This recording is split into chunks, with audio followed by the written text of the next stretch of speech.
The nonprofit MBA purpose is to provide new business insights and fresh creative ideas for executive directors and their teams that will help them improve their organization. Here is your host, Stephen Halasnik. Welcome, everyone. My name is Stephen Halasnik, and I'll be your host for today's nonprofit MBA podcast, which I have been for the past 6 years. I am co-founder of Financing Solutions, and Financing Solutions is the leading provider in the United States for the last 13 years for nonprofits. We provide lines of credit to them. They love them. It's just, I'm not trying to sell you on it. Either you need it or you don't. But it's a very popular product because, as you may or may not know, it's almost next to impossible to get approved for a line of credit for a nonprofit from other sources.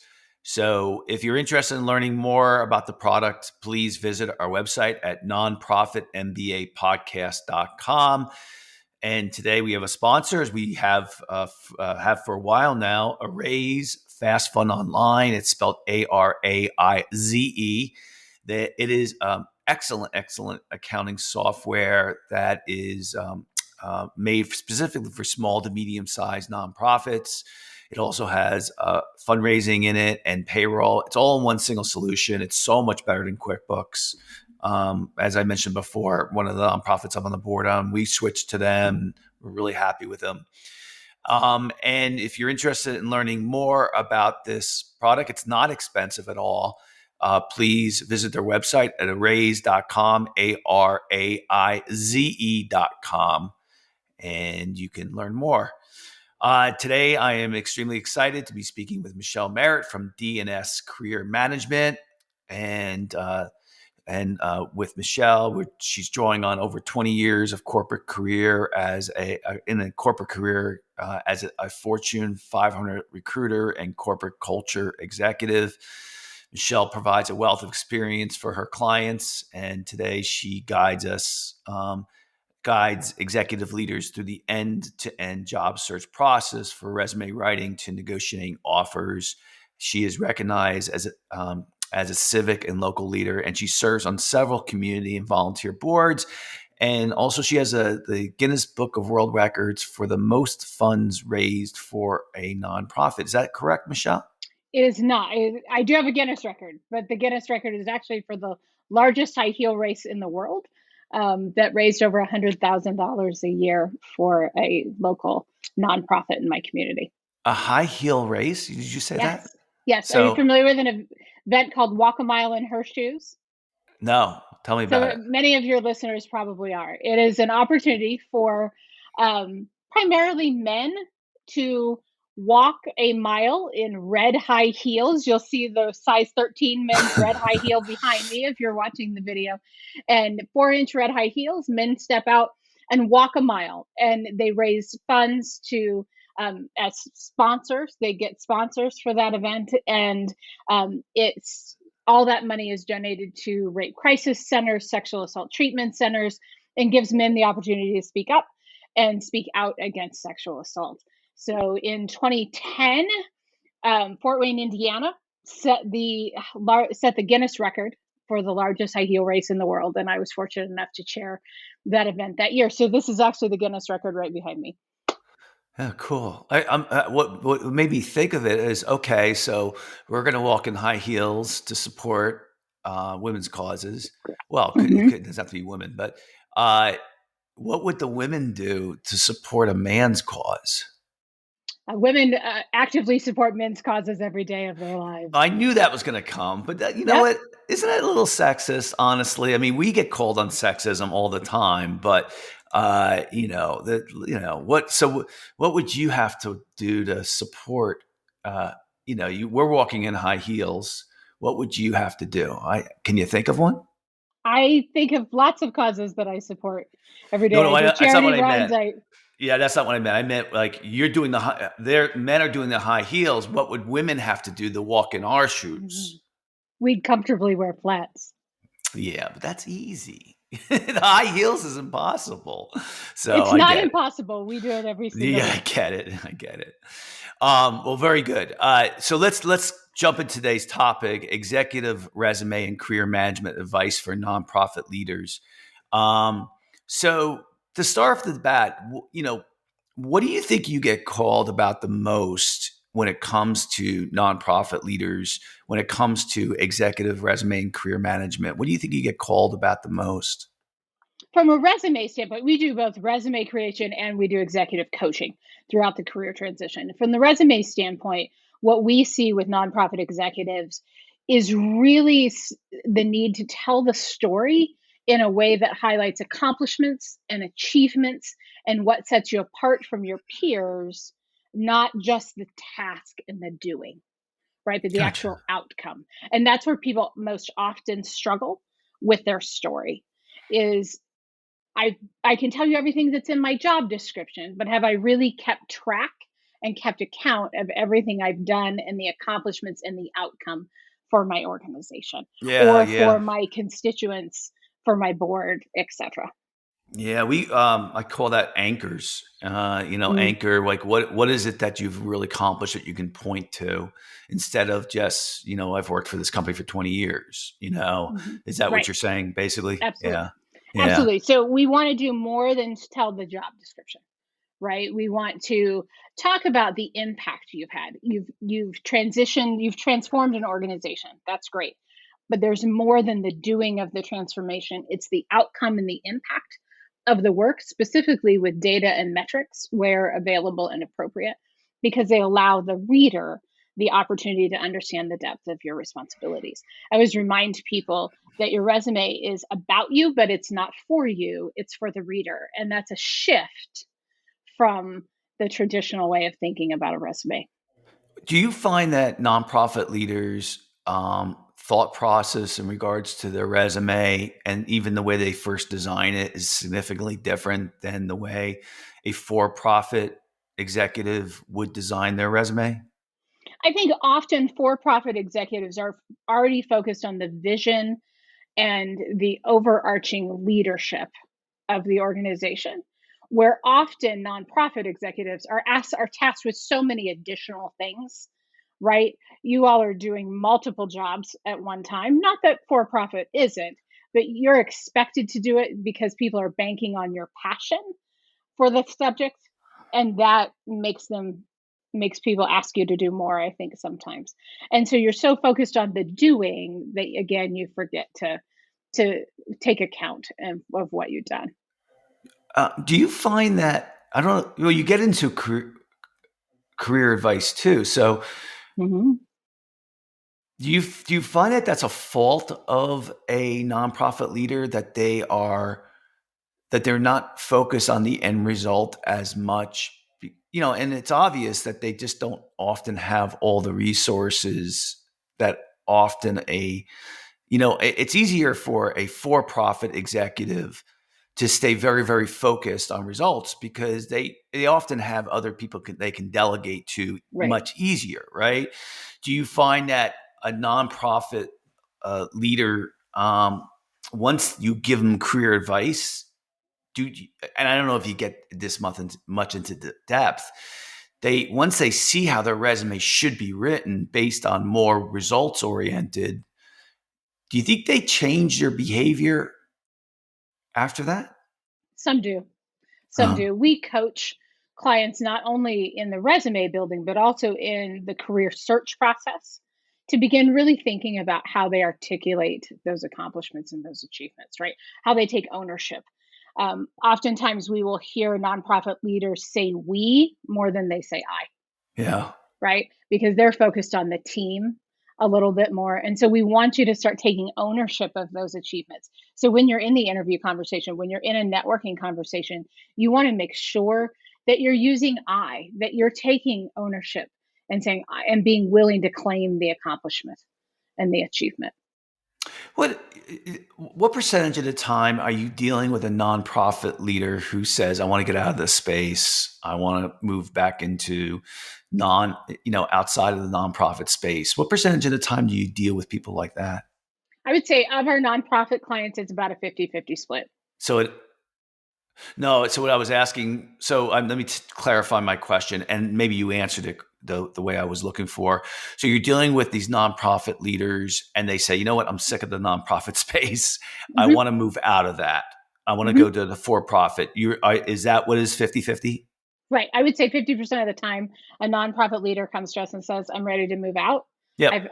I'm worn out. I'm tired. I want to go back to for profit, or I want to consider for profit for the first time, something like that. And another 50% of the time, people are looking to stay. And what have you found? Thank you. I'm sorry I misinterpreted it, but you answered it the way I was looking for. Now when they do make that transition to trying to make it to the for-profit world, switch, not up, or it's not up, it's not down. It's just it's a change. The what do you have you found the hesitation has been? Has it been good, a positive thing for people in the for-profit world who are interviewing those candidates? Has it been a negative? What have you seen? So I think there's two things. Number one, if the nonprofit candidate can articulate the business value of their work, for-profit entities are more likely to talk with them. But also remember that in a case like this, where you're making a transition from one sector to another, it is your network that's going to help you the most. Yeah. Right. Just the same as a nonprofit, when you're considering a new organization for another nonprofit, right? Likely someone from the board or someone from your network has said, hey, there's this going on over here, right? If you want to actively pursue for-profit industries, leverage your network to make that happen, because they're going to be the people who are your advocates, your champions, your sponsors, who are going to ultimately say, you need to go interview this person, you need to talk to this person, because they really know what they're talking about. Now, have you stayed on board with those people that you've placed from a nonprofit to a for-profit? Have you stayed on them as a coach sometimes? And what has been the hardest transition that they've had to make? Two things. Number one is realizing they have a team of people and they don't have to do it all themselves, right? So being able to delegate and lead from a place of delegation. And then number two, focusing on the outcomes again, and the vision that is for-profit executive leadership, not just the doing. Gotcha. Um, Now, I would assume another part of the nonprofit um, um, career change is they want to go to a bigger nonprofit. I guess you might Can have be. both, right? Have you had many situations where a nonprofit executive is sick of a large corporate nonprofit environment and they want to go down?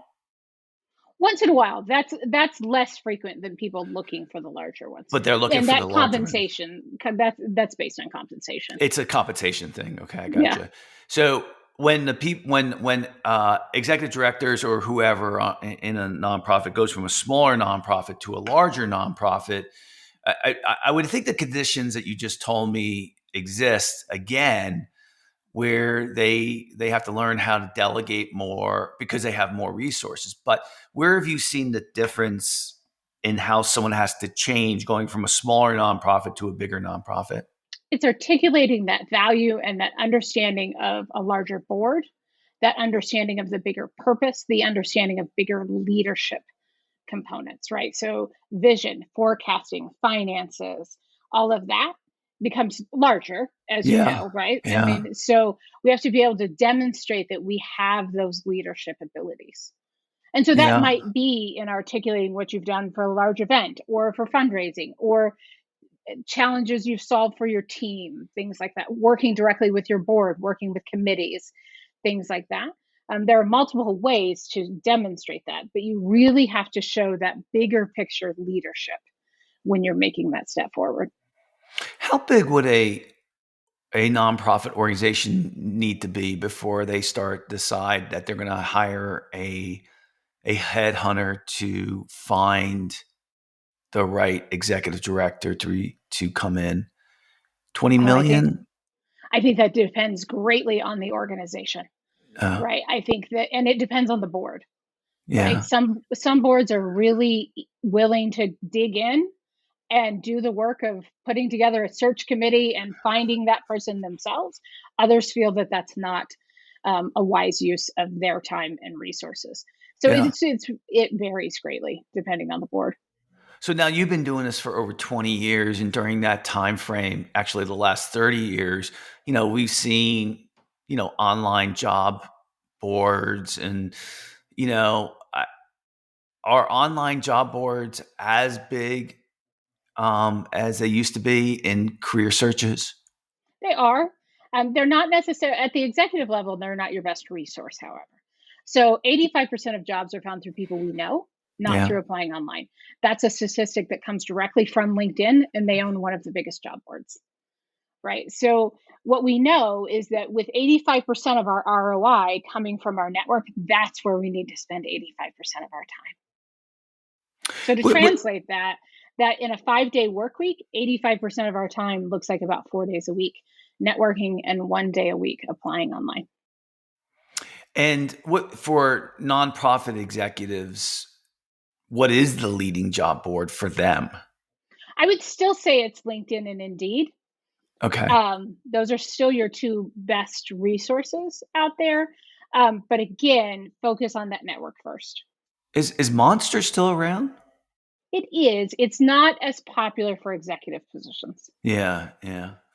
And is there a vertical online career job for just nonprofits?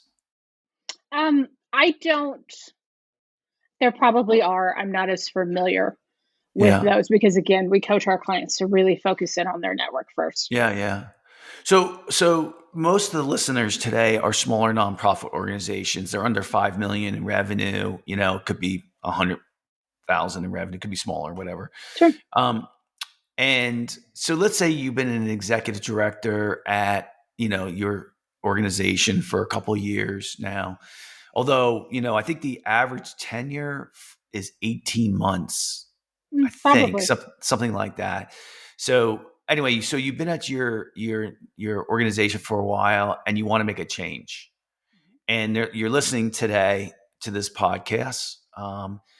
What is the first thing that you're looking at, you're saying, and the person who's listening saying, you know what, I want to make a change, right? Mm-hmm. What do you think is the first step? So I think the first step is identifying what you want to do next. And that might be a variety of things, right? That might be considering a larger nonprofit, but that also might be stepping into the for-profit sector in something, right? So it's identifying those next steps. You can simultaneously pursue multiple things. There's nothing that says you can only pursue, a step up in nonprofit, right? We don't ever want people to pigeonhole themselves, but we do have to have a direction as to where we're going. And then our next step is always to start to take accountability of what you've accomplished and what you've achieved. So start writing that resume in a way that is accomplishment focused and really highlighting what has set you apart from your peers, because that will force you to take ownership of what you've done, which will help you articulate that in the networking conversations that are to come. So those are the first two steps. Identify where you're headed, where you want to go, and then start to really put that resume together in a way that is accomplishment focused for the reader, not necessarily just for what you think you're proud of. Well, I think the first step too, Michelle, would be I honestly would say, not just because you're a guest on this show, but I would call you first and start to engage your services. I mean, but we all know that we start thinking about these things and then, there's just not enough time in the day and you just keep pushing it off and you keep pushing it off. Sure. And, months go by, a year goes by, it never gets done. Mm-hmm. Right. I would bring you on board because you would hold me accountable to getting the things done that I'm supposed to get done, which is getting the resume together, which is doing it the right way, which is like you said, the first step is, okay, where do I want to go? Plus you would help open my eyes as to what opportunity. I remember at one point I was kind of at a dead end in one of my, let's just say it's in my career. And I thought I had no options. And I brought on a coach and the coach was like, you have so many options, tons of options. And it made me feel so much better. right? I Mhm. was like, oh, and so, I think, switching jobs and Mhm. interviewing with other companies and organizations is really hard emotionally, time wise, right? Isn't it like They say it's one tough? of the most stressful things you'll ever do, along Yeah. with having a baby and buying a house, right? Yeah. So, um, having good help, and I appreciate you pointing that out, having good help to guide you through makes a difference, right? Yeah. Now, I will be very clear that our process is a collaborative one. You don't get to just dump all of your data with us and we magically make it happen. Yeah. You Yeah. have to participate in the Yeah. process. And Yeah. so we collaborate and come alongside our clients to guide them through, but the client is still doing the bulk of the work. We're doing the resume writing, of course, but you have to go out and identify who's in your network, start reaching out, get out of your comfort zone and get comfortable being uncomfortable. Oh yeah, it's almost like doing a podcast. I mean, I'm supposed to be asking all the questions, Right, not giving the answers. So, right. yeah, yeah, I get it. So, are you seeing right now that pay when you see somebody switch from an existing nonprofit that's smaller going to making a change? Are you seeing a significant jump in pay? Depends on the organization and depends on if they're going to another nonprofit or a for-profit. Obviously, we will see when you're switching to for-profit, often we'll see a much larger compensation package there. Yeah. And a lot of that comes with benefits and things like that that just can't be provided in a small nonprofit. And so there are lots of ways to negotiate compensation in the nonprofit sector as well as the for-profit. But as you're stepping up, say, from a smaller nonprofit to the next size of an and staying in the nonprofit sector, you should see an increase as well. If you're not and you're being asked to take on more responsibility, things like that, that could be a yellow flag at least, if not a red one for me. So since you've been doing this over the last couple of years, what have you seen the people who are looking for a change? What has been changing in what they've been looking for? So, a couple things, especially for people staying in the nonprofit sector, they're often looking for better support from their board, right? They're looking for better support from their leadership. So if they're not an executive director, but possibly a VP, something like that, they're looking for better support, right? They're looking to know that they've been valued, right? And that comes in a variety of forms. That can come in compensation. It certainly should come in compensation, in my opinion. But it also can come in getting help, right? Helping you hire more people, a committee actually stepping up and getting involved in the way they committed to get involved, but maybe are not, things like that. So we're looking for more support. We're often looking for more benefits, right? Whether that is paid time off, whether that is better insurance benefits, retirement funds, that sort of thing. So compensation comes in that form as well. And lastly, we're often looking for some flexibility. Do you really need that person to be in the office of a small nonprofit, right? Do you need that? Do you truly need that overhead of renting an office space for two people when that could be done and provide more flexibility in a remote work environment, for example? Things like that. So what questions haven't I asked that you want to tell us about that is something that's on your mind? So I think there are a couple other things that nonprofit execs come to us often for is guidance through interviewing and guidance through salary negotiation would be the two other things that people often talk to us about. And so tell me some of the interview questions that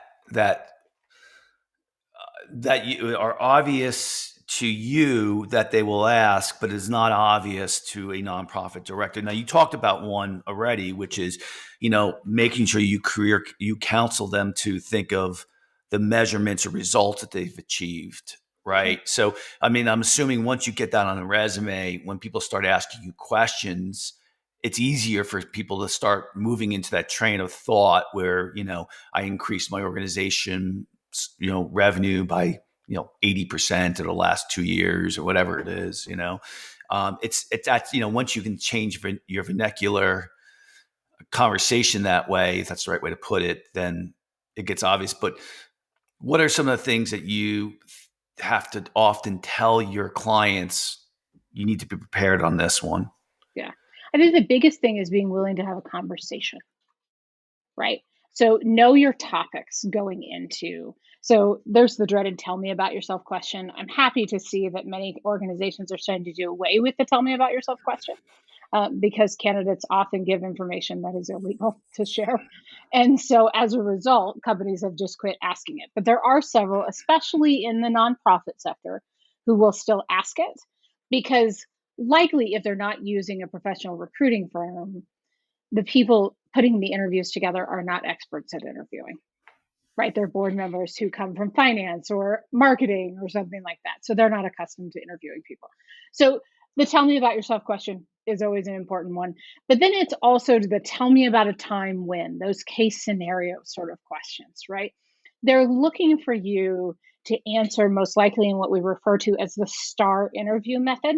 And that may be something very common to your listeners. It may not be. So situation, task, action, result, right? We want to define the situation and the task that was required. We want to share the action we took and the outcome or the result of what that was, right? So we're looking for someone to tell us a story, bring us along in the story, but we need to keep those answers succinct to say less than 2 minutes in length. And we want to keep the answers with as few of characters as possible. What do I mean by that? If you're asked, tell me about a time when you had to manage a difficult team, right? You want a story that only contains 1 or 2 people in the story because otherwise it's hard for the listener to follow along. And just like the resume is about you, but not for you, your interview is about you, but not for you. It's for the listener. So we want to engage the listener in a story that's easy to follow along with, but certainly has some punch to it. I would assume that if you have a leader who's an introvert, that you have to get them to talk more. And that if you have someone who's an extrovert, you have to get them to talk less or be more succinct. I think succinct is important, but I will also say that sometimes introverts will start to ramble out of nervousness. Oh, gotcha. Right? So we want to just be mindful of our answers. I always say we don't role play in interview prep, right? Because what will happen is I will teach you to answer a certain question. But if the interviewer doesn't ask the question the way I've asked it and trained you to respond to, you're going to get nervous and tripped up. So instead, we look for the topics, right? So the topic might be about fiscal responsibility. It might be about working with the board. It might be about managing your team, things like that, right? Know the examples that you want to talk through based on the topic. So when I'm preparing my notes for an interview, I have my topics listed that I believe will come up because I've done my research, right? I've researched the organization. I've researched the board members who will be in the room. I have researched what's been in the media about the organization, etc. So I'm thinking about the topics that might come up and I'm giving myself a bullet pointed list of subjects or examples that I want to talk through, but I'm not writing out my answers because I'm going to sound scripted and I'm not going to sound natural in the conversation. Tell me about the biggest mistakes that people make in the interview process itself. Not the process, the interview. When you actually are doing the interview, what do they do that's really a red flag? Over preparing is the first one, and under preparing is the second. Oh. Right? I'm going to go in there and wing it, right? I got this. I'm good at this. I'm just going to go wing it, right? If I had come to you today without thinking ahead of time and making notes and preparing about what is it that our nonprofit clients really want and thinking about those specific instances, I wouldn't have a good conversation with you. And at the end of the day, the interview is about a conversation. We want it to be conversational. The same is true with over preparing. Because like we just talked about, we can memorize a script and then get tripped up pretty easily.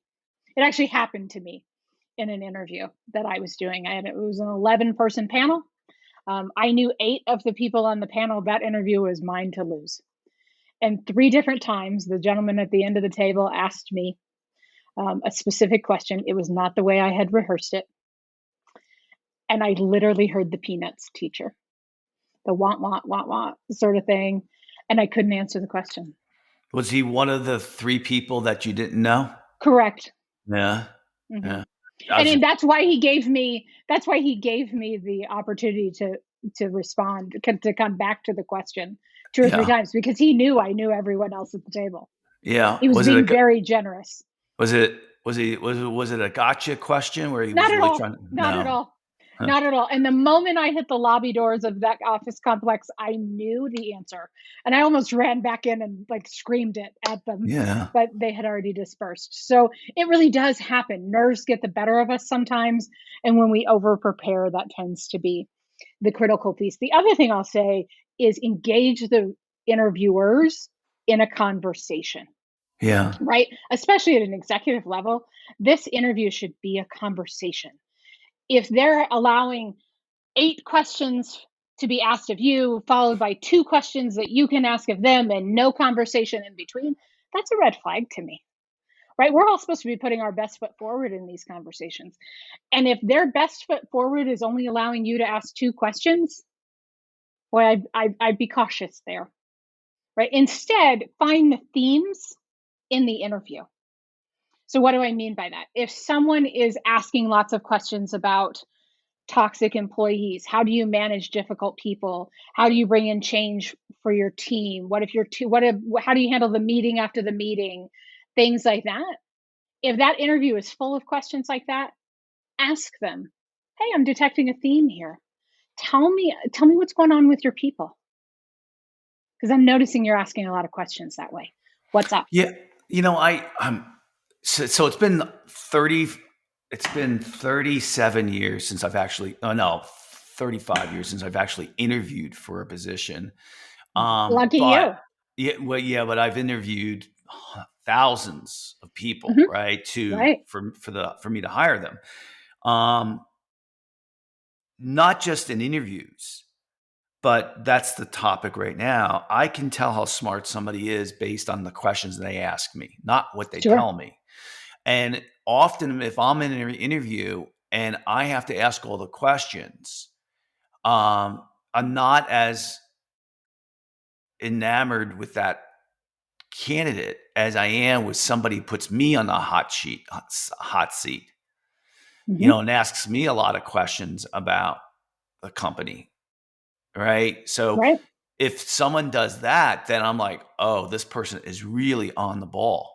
Right. Now maybe it's just me, but I remember one of the best people I ever hired, she really interviewed me I was interviewing her and she's interviewing me and she was asking me really good questions that really made me think. And I was really impressed with her and she turned out to be an amazing employee for me.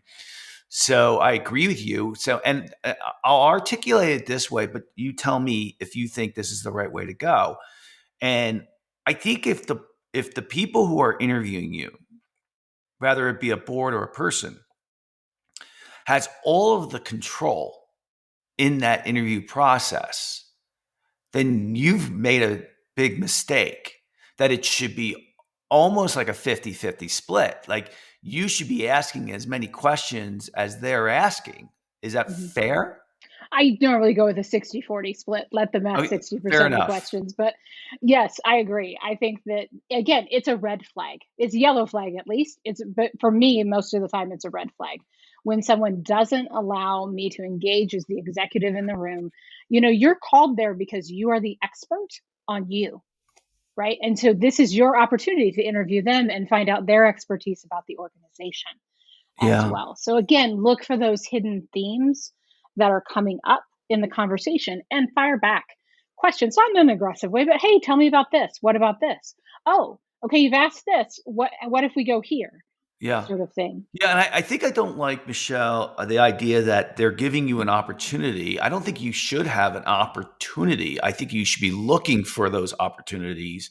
Like you said, when when they were saying, when the conversation's leading in a way where you can see a theme there, like you said, like if they start asking you a lot of questions about how you've handled conflict Mhm. in your organization, I mean, that's a yellow flag to me. And I'd say is, well, maybe you can share with me a little bit about the past history of this organization in regards to employee development or,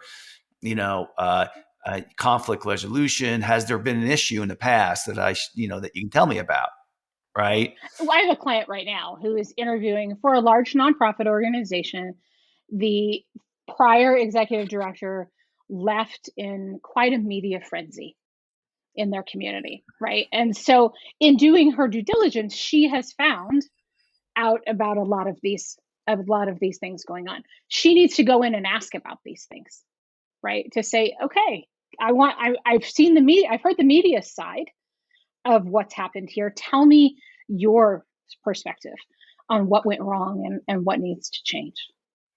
Yeah, and I think it gets to a point where, you can't be so needy that you want that job so bad Correct. that you just go in it blindly because you might be going into a situation where you're going to fail, you know. And- Absolutely. And that's easy to say when we're not sitting here without a job, right? yeah. So when we are in a position where we have lost our job or our nonprofit has closed or something like that, and we do not have an income right now, it can be really easy to just dive in because we feel we Yeah. have to, and then tell ourselves we'll find another job in a couple of years if need be. But that can really harm your long time career trajectory, right? It can harm your reputation, it can harm your relationships, things like that. So think about the long game as best you can, even if that means picking up some fractional work or some consulting work to get you through so that you're making good long term decisions for your career. Good stuff. I'm going to ask you one last question, and then we got Sure. to wrap it up. But it's a little bit different than the topic we've been going toward. What has been the changes in relation to how your LinkedIn profile should relate to your written resume? I think it's important that your LinkedIn profile, that your resume inform the content of your LinkedIn profile, but it does not need to be a direct copy of your Okay. LinkedIn profile, right? So, um, some people are not comfortable putting the data, the metrics, things like that in their profile. That's Oh, perfectly fine. gotcha. But, have more than your job description. Talk about what you've accomplished in these roles and use LinkedIn to demonstrate your expertise. Be posting regularly. Regularly, I mean 2 or 3 times a week so that you engage your audience. Talk about your industry, talk about things that are going on in your organization if you're still employed. Promote your organization, promote things in your industry, ask questions, engage with others, and do it in a way that not only is posting online, but is also commenting and engaging on other people's posts. More than just, hey, great post or hey, great question, but really thoughtful engagement. Because when you comment on someone else's post, you see your title, you see the person's name, and you get a feel for who they are based on how they're engaging. So engage with LinkedIn. Don't just have a profile. And that can be 5 minutes a day. That's why I tell people set the first 5 minutes of the day to engage on LinkedIn, set a timer so you don't get sucked into the social media black hole, and hop back out after 5 minutes. Yeah, I always tell him I have a 23-year-old son. I have a 15-year-old son too, but a 23-year-old son. I'm always telling him, and he's very mature for his age. But I always said, your name and what you do is a brand, and you always have to be careful about your brand. Okay. So you got to keep improving it and those the type of things that we know what brands are about. So authenticity, those type of things. So good. Really good podcast today. I certainly learned a lot. I knew today was going to be fun and enjoyable. So I want to thank so very much Michelle Merritt from DNS Career Management for coming on today's podcast. And if you like today's podcast, please feel free to share it with a friend and also subscribe on your favorite podcasting app. The Nonprofit MBA podcast is in the top 1% of podcasts in the nonprofit space. We're very proud of that. And those reviews that you give us, if they're 5 stars, really help get the word out. And we've had so many great guests like Michelle. And if you just like scroll through the past topics, you'll find tons of things that will help you in your career and in your organization. And if you're looking for a line of credit for your organization, please feel free to visit our website at nonprofitmbapodcast.com. And Michelle, if anybody wants to get in touch with you, how would they go about doing that? So they can either find our website, dscareermanagement.com, or they can connect with me on LinkedIn. And it's just LinkedIn/IN/Michelle Merritt, all one word, 2 L's, 2 R's, 2 T's, basically 2 of everything.